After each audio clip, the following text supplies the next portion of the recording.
Hello everyone, welcome back to the English Echo. We're very happy you're here today. Today we're going to talk about something interesting in simple English. We are so glad you're spending your time with us. You know, learning a language is a long journey. And, well, it is always better when we walk that path together. It really is. I mean, think about millions of people all over the world right now. Maybe you are one of them. You sit at a desk looking at vocabulary flashcards. Yeah, just memorizing grammar rules. Right. You feel stressed because you want to speak fluently. Yeah. But the words just, well, they will not come out naturally. It is so frustrating. Exactly. You put in so much hard work, but the results feel very slow. It is a very common feeling, actually. Many learners treat English like a math problem. They believe if they memorize enough formulas, they will suddenly be able to speak. Like it is just an equation to solve. Yeah, exactly like that. But brain science tells us something completely different. Trying to speak fluently just by studying rules is actually, it is working backwards. Working backwards. That brings us to our focus for today. We received messages from many of you saying you feel stuck in your speaking. So we are going to talk about a secret tool. A very powerful tool. Right. It is a silent activity that actually builds your speaking skills. We are talking about reading. Reading often gets a bad reputation in the language learning world, you know. People think of it as a boring school task. Yeah, like you only read if you want to pass a written test. Exactly. They think if you want to speak, you must only practice speaking. But we are going to change that idea today. We really are. We will look at how your brain actually absorbs language and why difficult books are slowing you down. Right. And how choosing the right things to read will completely change the way you speak. Let us start by looking at what happens inside your head when you read. When we study grammar, we are just reading about the language. Yeah, it is very analytical. But when we read a story, we are experiencing the language. So how does the brain process that experience? Well, your brain is a beautiful pattern recognition machine. When you read a book or an article, your brain is doing much more than just looking at letters on a page. It is taking everything in. Yes, it is taking in what we call deep exposure. You are seeing how words naturally live together. You are seeing the natural order of ideas. So instead of a teacher standing at a whiteboard telling you that an adjective comes before a noun, you simply see it. You see the adjective before the noun hundreds of times on the page. Exactly. You were not thinking about the rule. You were just observing the reality of the language. That makes a lot of sense. That is the core of it, really. Yeah. This is actually how children learn their first language. I mean, a mother does not explain verb tenses to a 3-year-old child. Oh, definitely not. That would be funny to watch. Right. The child simply hears and sees the patterns of the language again and again. Eventually, those patterns feel normal. Reading does this exact same thing for the adult brain. It provides massive, repeated exposure. Yes, massive exposure. This makes me think about how we learn the meaning of new words. Sometimes when you read, you find a word you do not know. A lot of people stop and open a dictionary immediately. Oh, yeah, that is very common. But our minds can actually do the work for us, right? And they can. Our minds are naturally designed to guess from context. Imagine you are reading a story and you see this sentence. After running in the hot sun for 10 miles, the man drank 3 bottles of water because he was so parched. Okay, parched. A learner might not know the word parched. Right, but the situation gives you the answer. He ran in the sun, he drank 3 bottles of water. The brain automatically connects the missing puzzle piece. Oh, I see. So parched must mean very thirsty. Exactly. When your brain makes that connection on its own, it creates a much stronger memory than if you simply read the definition in a dictionary. Because the memory is tied to the story, right? Yep. It is tied to the emotion and the action. Yes, it is a very natural process. That sounds wonderful. But I can imagine some listeners thinking about their main goal. Many of you are learning English because you want to talk to people. Right, you want to travel or make friends. Yeah, or have business meetings. Yeah. It is easy to think, why should I sit alone in my room silently reading when I need to practice my speaking? It is a perfectly logical question. The answer lies in how the brain builds its foundation. Think about a bank account. Okay, a bank account. You cannot withdraw money if you have not deposited any money first. In language, speaking is the withdrawal. Reading and listening are the deposits. Oh, wow. That is a great way to think about it. You must put the language inside your brain before you can pull it out in a conversation. Exactly. Reading builds your vocabulary. It naturally teaches you grammar, and most importantly, it trains you to think in English. Thinking in English. That is the dream for every learner, really. When we try to speak, the biggest delay is usually translation. Yes, that translation step takes so much time. We think of a sentence in our native language, we translate it word by word in our head, and then we finally speak. It feels slow and awkward. And reading directly in English helps remove that translation step. It does. But this leads us to a very common problem. Many learners understand that reading is important.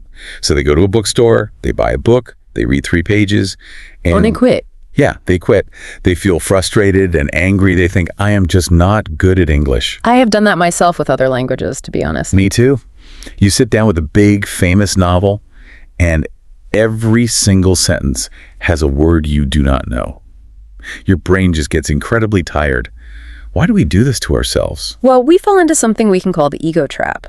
As adults, we are intelligent people. We have complex thoughts. Right. In our native language, we read the daily news, we read science, we read philosophy. So when we start learning English, our ego tells us we must read serious, advanced materials. We pick up a complicated financial newspaper or a classic piece of literature. Because we want our reading materials to match our adult intelligence. We want to feel smart, sitting in a coffee shop holding a very serious book. Exactly. But choosing materials that are too difficult is terrible for your learning journey. When you do not understand what is happening on the page, your brain experiences stress. And stress is bad for memory, right? Very bad. Here's a fascinating piece of brain science. When a student feels stressed, anxious, or frustrated, a part of the brain called the amygdala reacts. The amygdala. Yes. It basically creates a block. We sometimes call this the affective filter. So when this filter goes up because you are stressed, the language simply bounces off. Your brain just stops making memories. Right. The new words do not go into your long-term memory. That is a biological reality. When reading is painful and stressful, your brain physically stops learning. Wow. So the learning process should challenge you just a little bit, but it should never be painful. Never painful, no. This feels a bit counterintuitive. I mean, we are taught in life that hard work equals good results. We think that if we are struggling and sweating over a difficult book, we must be learning a lot. Yeah, it is a very common belief. But cognitive ease, or keeping the brain relaxed, actually speeds up the learning process. So what is the solution here? The secret is simple. Read easy English. You need to find a sweet spot, a golden ratio of understanding.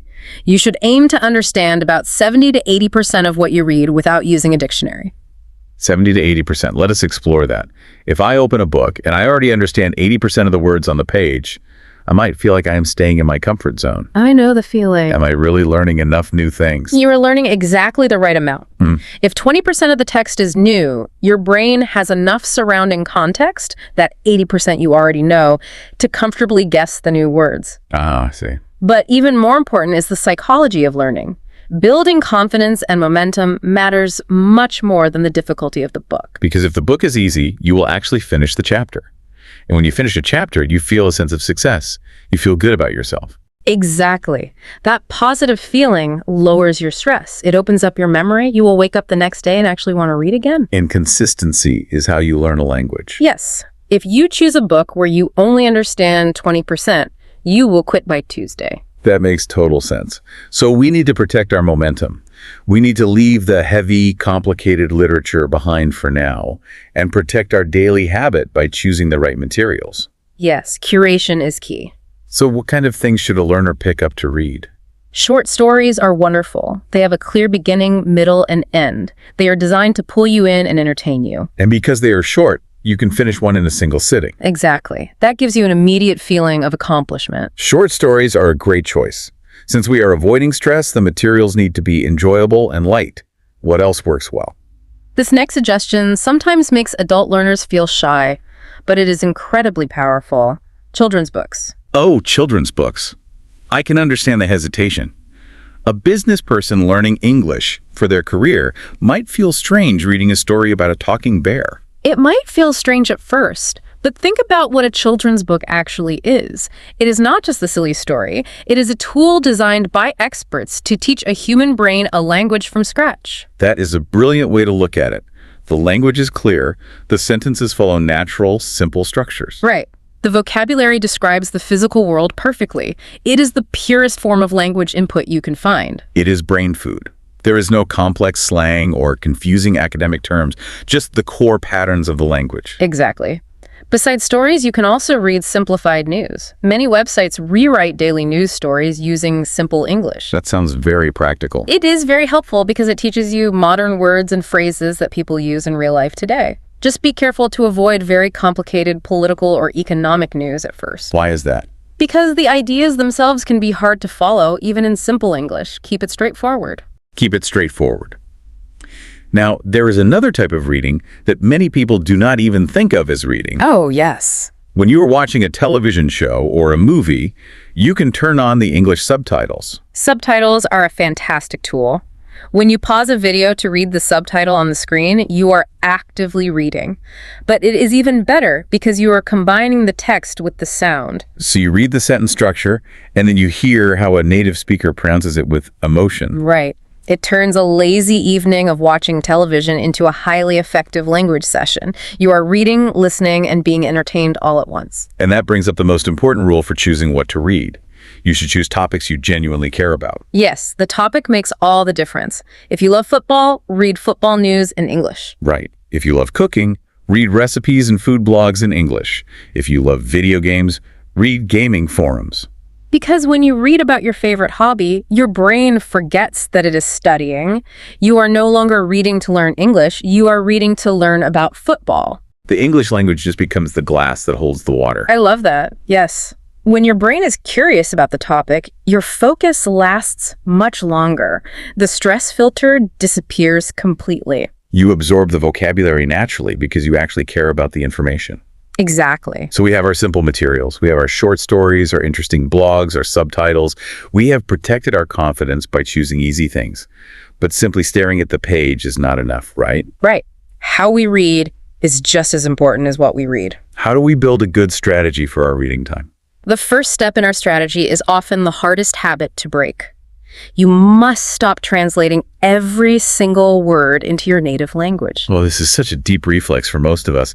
You see an English word and your brain immediately tries to find the matching word in your mother tongue. It happens automatically. Why is that harmful? Well, think about the physical process. If you translate every word, you are building a wall inside your head. You see the English, you go to the wall, you translate the word, and then you finally understand the meaning. That sounds exhausting. It creates a massive delay. It slows your reading down, making it boring. And worst of all, it keeps your brain completely dependent on your native language. You want to remove that wall. You want to see the word apple and just picture the red fruit in your mind without thinking of the word for apple in your native language. Yes. The goal is to absorb the general meaning of the sentence, not the perfect dictionary definition of every single word. Which leads to the second step of our strategy. Right? Exactly. Guessing from context, which we mentioned earlier. But let me ask about that. Guessing feels a little risky. If you are learning a language, you want to be correct. What if a learner guesses the meaning of a word completely wrong? That is a fair question. What if they read that the man was parched and they guess it means angry instead of thirsty? Are they teaching themselves bad English? It is a valid worry. You will definitely guess wrong sometimes. But we have to look at the big picture of how the brain learns. Okay, the big picture. The damage caused by translating every word is huge. It causes exhaustion and keeps you tied to your native language. The cost of an occasional wrong guess is very small. Because the brain will eventually correct itself. Yes. If you guess that parched means angry, but then you read 5 more stories where people are parched and drinking water, your brain will naturally adjust the meaning. Exactly. The system fixes itself as long as you keep reading. Guessing is an active brain exercise. Translating is passive. We want the brain to be active. Okay, so we are reading for general meaning, and we are guessing new words. What do we do when we find a word that is clearly very important and we want to remember it? That is step 3. Highlighting and saving words intelligently. Intelligently? Yes, the key word is intelligently. Do not write down 50 new words from one page. Oh, I have done that before. We all have. But you will get tired, and you will never review a list of 50 words. That goes back to the ego trap. We want to learn everything at once, so we make huge vocabulary lists that just collect dust on our desks. Instead, pick just 5 to 10 words from your reading session. Choose words that seem very useful for your daily life. Write them down. Okay, 5 to 10 words. But do not just write the translation. Create your own original sentences using those new words. So if the word is confident, I should not just copy the sentence from the book. I should write, I feel confident when I practice my English. I make it personal to my life. Yes, making it personal connects the word to your own memories and emotions. That is how a word moves from short-term memory into long-term memory. We have one more step in our reading strategy, and this one bridges the gap between the silent world of reading and the physical world of speaking. Step 4 is to read aloud. Spend just 5 or 10 minutes of your reading time speaking the words out loud. Just reading the text to myself in my room. Right. This practices the physical movements of your mouth. It helps your pronunciation, and it helps you get comfortable hearing your own voice speaking English. Hearing your own voice is so important. Many people are afraid to speak because they feel like they sound strange in English. Reading aloud in your room is a safe way to get used to your English voice. Let us look deeper at the connection between reading and speaking. We talked earlier about language input and output. Yes, the bank deposits and withdrawals. Reading actually gives you the specific tools you need to sound natural in a conversation. We all want to sound natural. We do not want to sound like a robot reading a textbook. How does silent reading help with that? When you read actively, your brain acts like a sponge. It absorbs chunks of language. Native speakers do not build sentences word by word. They use pre-built chunks. Chunks of language, like what? Phrases like, I'm looking forward to it, or that makes a lot of sense, or by the way. Ah, I see. If you try to build I am looking forward to it word by word using grammar rules, you might make a mistake. You might say, I look forward for it. Right. But when you read that phrase 50 times in short stories, your brain stores it as one single block of meaning. Exactly. When you are in a coffee shop having a conversation, you do not have time to think about grammar rules. No, the conversation moves too fast. But you do not need to think about rules. Your brain simply reaches into its memory and pulls out that whole chunk of language. It reminds me of using a computer. You buy a new computer and you want to run a video editing program. But you cannot just click the mouse and expect it to work if you have not installed the software first. Right, you need the software. Speaking is running the program. Reading is the software installation. That is a wonderful way to picture it. Native speakers sound natural not because they are smarter and not because they studied more grammar. They sound natural because they have absorbed massive amounts of language input throughout their lives. Yes, their brains are full of high-quality software.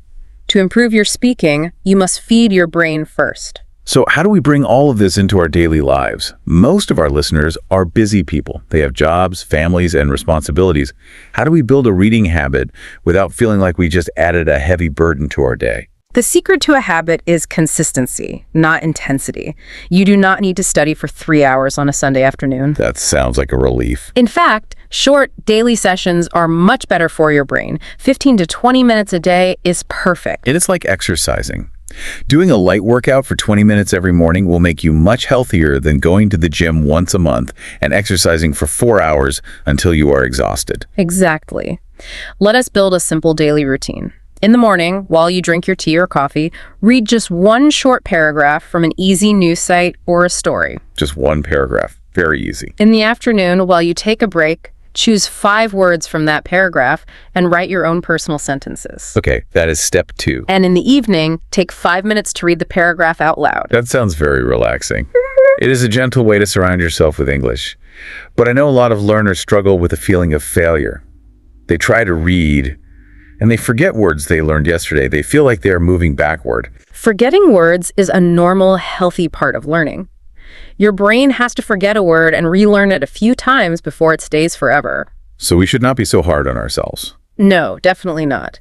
Do not compare your private learning struggles to the perfect, fluent speakers you see in videos online. Social media only shows the perfect moments.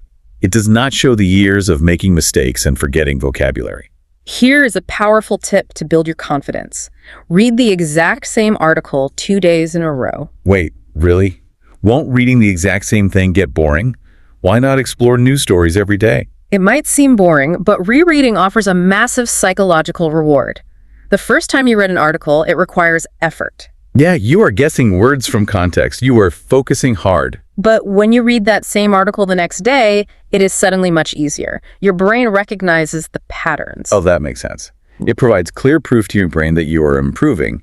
You turn a challenging text into a comfortable one. And that feeling of progress keeps you motivated. To help you build this momentum, we have a challenge for you.